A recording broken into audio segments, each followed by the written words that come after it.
conquête de la souveraineté passe avant tout par l'exploitation des ressources nationales au profit de nos populations.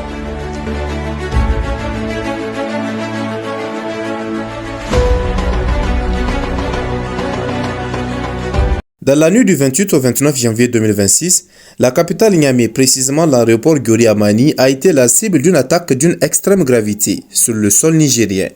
Selon un communiqué officiel émanant de la présidence de l'Alliance des États du Sahel, cette agression qualifiée de barbare et lâche a visé des sites hautement stratégiques de la capitale, notamment la base aérienne 101 ainsi que l'aéroport international Gori Amani. Les autorités de la Confédération estiment que cette opération violente ne relève ni du hasard ni d'un acte isolé. Tout au contraire, il s'agit selon le texte d'une action préméditée, soigneusement coordonnée et menée de manière aveugle. L'attaque a ciblé à la fois des infrastructures militaires essentielles et des installations civiles exposant directement des populations innocentes à un danger majeur tout en menaçant des biens à usage civil. Face à cette situation, la Confédération des États du Sahel exprime une condamnation ferme et sans équivoque. Ces actes sont décrits comme indignes, indiscriminés et profondément attentatoires non seulement à la sécurité d'un État membre, mais aussi à l'équilibre sécuritaire de l'ensemble de l'espace sahélien.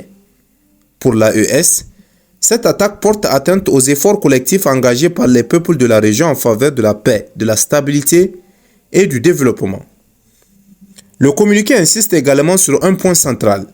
Ces violences ne peuvent être considérées comme de simples actions ponctuelles. Elles s'inscrivent, selon la Confédération, dans une stratégie globale de déstabilisation alimentée et soutenue par des réseaux multiples. Ces réseaux bénéficieraient d'appuis directs ou indirects, y compris de soutien extérieur, notamment de la part de sponsors étatiques étrangers, dont la responsabilité morale et politique est clairement engagée.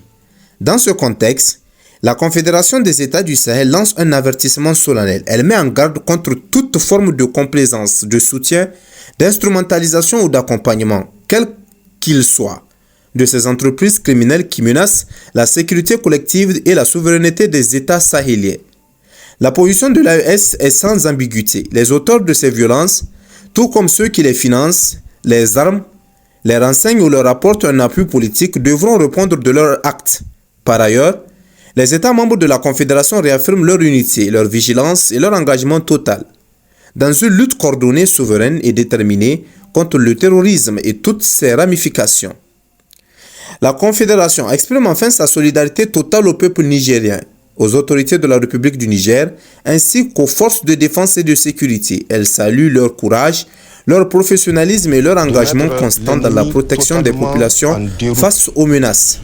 En conclusion, la Confédération des États du Sahel affirme avec force que rien ne saurait ébranler la détermination des peuples sahéliens. Ceux-ci demeurent résolument engagés à défendre leur souveraineté, à assurer la sécurité de leurs citoyens et à bâtir un avenir fondé sur la paix, la justice et une indépendance véritable.